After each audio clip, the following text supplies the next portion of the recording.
आचार्य चूड़ामणि काफी बूढ़े हो चुके थे। उन्हें लगा कि अब उनका अंतिम समय आने वाला है। वह अपने प्रिय शिष्य रघुनंदन को अपना उत्तराधिकारी बनाना चाहते थे। एक दिन वह रघुनंदन को अपने पास बुलाकर कहते हैं, रघुनंदन, मेरे बाद इस आश्रम की जिम्मेदारी तुम्हारी है। तुम इस आश्रम की सभी वस्तुओं की सही तरह से देखभाल करना। रघुनंदन, मेरे कक्ष के उस कोने में एक संदूक रखा है जिसमें एक पत्थर है। तुम उस पत्थर को शांति का कोई श्लोक पढ़कर नदी में फेंक देना। गुरुदेव, यदि आप बुरा ना माने तो क्या मैं यह जान सकता हूँ कि उस पत्थर में ऐसी क्या विशेषता है? रघुनंदन, यह पत्थर मुझे मेरे एक तांत्रिक मित्र ने दिया था। इस पत्थर के अंदर एक छोटा सा शैतान है।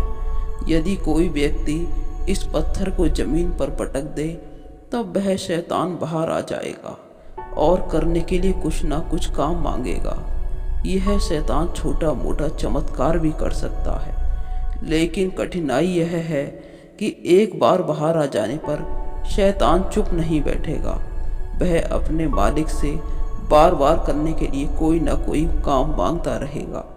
यदि उसे करने के लिए कोई काम नहीं मिला तो वह अपने मालिक को ही मार डालेगा। लेकिन 5 वर्षों के बाद वह शैतान स्वयं ही गायब हो जाएगा। आचार्य चूड़ामणि और रघुनंदन की यह सारी बातें बाज बहादुर सुन लेता है।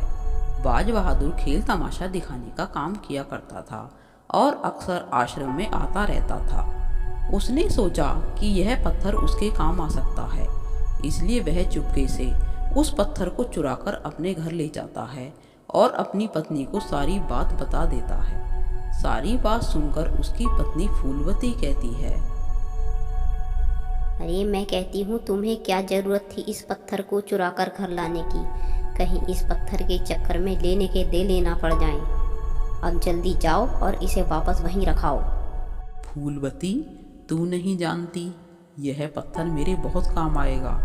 इसमें से जो शैतान निकलेगा उसे मैं अपने साथ तमाशा दिखाने ले जाऊंगा। यह शैतान वहाँ जादू दिखाएगा जिसे देखकर लोग बहुत सारे पैसे बरसाएंगे और फिर हम माला माल हो जाएंगे, जिससे हमारे सारे दुख दूर हो जाएंगे। इसके बाद बाज बहादुर उस पत्थर को जोर से जमीन पर पटक देता है, जिससे एक चुड़ैल प्रकट हो जाती है। हा हा हा हा हा, तूने मुझे आजाद किया। आज से तू मेरा मालिक है। अब जल्दी से बता, मुझे कौन सा कार्य करना है। फूलवती चुड़ैल को देखकर डर जाती है, लेकिन बाज बहादुर उसे देखकर बहुत खुश हो जाता है और कहता है, घर के बाहर आंगन में जो पौधे लगे हैं उन्हें जाकर पानी देकर आ। चुड़ैल बाहर आंगन में लगे पौधों को पानी देने के बाद बाज बहादुर के पास वापस आती है और कहती है, मालिक, मैंने सारे पौधों को पानी लगा दिया है।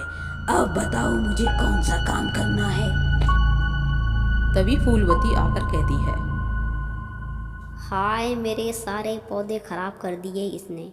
मैंने इतनी मेहनत करके ये सारे पौधे तैयार किए थे, पर इसने एक पल में ही मेरी सारी बगिया उजाड़ दी। मैंने कहा था तुमसे कि इस पत्थर को रखाओ, पर तुमने मेरी एक ना सुनी। तुम चिंता मत करो फूलवती, मैं तुम्हारे सारे पौधे ठीक कर दूंगा। उसके बाद बाज बहादुर चुड़ैल को अपने साथ लेकर खेल तमाशा दिखलाने ले जाता है और चुड़ैल से कहता है, जैसा मैं कहता हूँ वैसा ही करती जाना। जी मालिक, मैं बिल्कुल वैसा ही करूंगी। हा हा हा। आइए आइए भाइयों और बहनों, जल्दी से आइए। एक ऐसा जादू देखिए जो आपने पहले कभी नहीं देखा होगा। आइए और पैसा वसूल जादू देखिए। अरे, ये बाज बहादुर आज कौन सा जादू दिखलाने वाला है? चलकर देखते हैं। उसके बाद बाज बहादुर चुड़ैल को जादू दिखलाने के लिए कहता है और चुड़ैल जादू दिखाना शुरू कर देती है।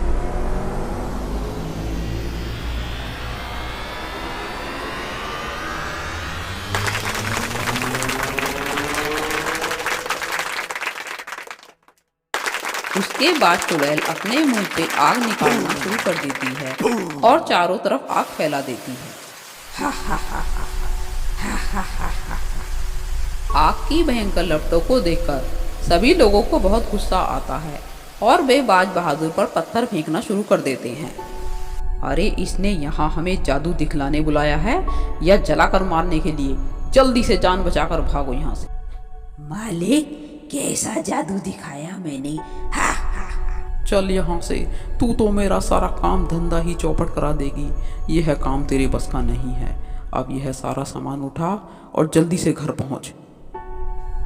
चुड़ैल बाज बहादुर से पहले घर पहुँच जाती है और कहती है, मुझे बहुत तेज भूख लगी है, मुझे खाना दे। फूलवती चुड़ैल के लिए खाना लाती है। बस इतना सा ही खाना लाई है मेरे लिए, जाके और खाना लेकर आ। फूलवती चुड़ैल के आगे खाना रखती रहती है, लेकिन चुड़ैल और अधिक खाना मांगती रहती है। हे भगवान, ये तो पूरे महीने का राशन एक ही दिन में ख़त्म कर देगी। मैंने इसके आगे इतना सारा खाना रख दिया, लेकिन इसका पेट तो भर ही नहीं रहा है। इसका पेट है कि कुआं? चुड़ैल खाना खाते खाते थक जाती है और वहीं पर सो जाती है। अब मुझे नींद आ रही है। चुड़ैल के सो जाने के बाद बाज बहादुर और फूलवती राहत की सांस लेते हैं। चलो, अब सुबह तक तो इस मुसीबत से पीछा छूटा। लेकिन सुबह जब यह उठेगी तब क्या करोगे? मैंने तुमसे पहले ही कहा था कि उस आफत की पुड़िया पत्थर को वहीं पर रखाओ जहाँ से लाए थे, पर तुम्हें तो रईस बनना था। बन गए रईस? अगर जल्दी से इस मुसीबत से पीछा नहीं छूटा तो हम कंगाल जरूर बन जाएंगे। फिर उसके बाद कई दिनों तक ऐसा ही चलता रहा। बाज बहादुर और उसकी पत्नी चुड़ैल से बहुत परेशान हो जाते हैं। मालिक, मुझे करने के लिए कोई कार्य दे, वरना तुझे ही मार डालूंगी। उधर आश्रम में आचार्य चूड़ामणि की मृत्यु के पश्चात एक दिन रघुनंदन को उस पत्थर की याद आती है। रघुनंदन उस पत्थर को सब जगह ढूंढता है, परंतु उसे वह पत्थर कहीं नहीं मिलता। तभी वहां पर बाज बहादुर आता है। रघुनंदन जी, मुझे माफ कर दीजिए और उस मुसीबत से मुझे बचाइए। फिर उसके बाद बाज बहादुर रघुनंदन को सारी बात बता देता है। सारी बात सुनकर रघुनंदन कहता है, मैं तुम्हें इस परेशानी का हल जरूर बताऊंगा, पर पहले तुम मुझसे यह वादा करो कि आज के बाद अपने स्वार्थ के लिए तुम कभी भी ऐसा कोई कार्य नहीं करोगे। रघुनंदन जी, मैं कान पकड़ता हूँ, आज के बाद ऐसा कभी कोई कार्य नहीं करूँगा। उसके बाद बाज बहादुर रघुनंदन के बताए उपाय के अनुसार एक कुत्ते की पूंछ को सीधा करने का काम चुड़ैल को देता है। चुड़ैल कुत्ते की पूंछ को बार बार सीधा करती है।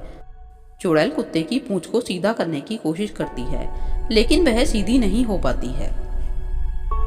बाज बहादुर, यह एक कुत्ते की पूंछ है जो कभी भी सीधी नहीं होती है। यह कार्य इसके लिए अग्नि परीक्षा से कम नहीं है। यह इस कार्य को कभी भी नहीं कर पाएगी और 5 वर्ष के बाद स्वयं ही गायब हो जाएगी।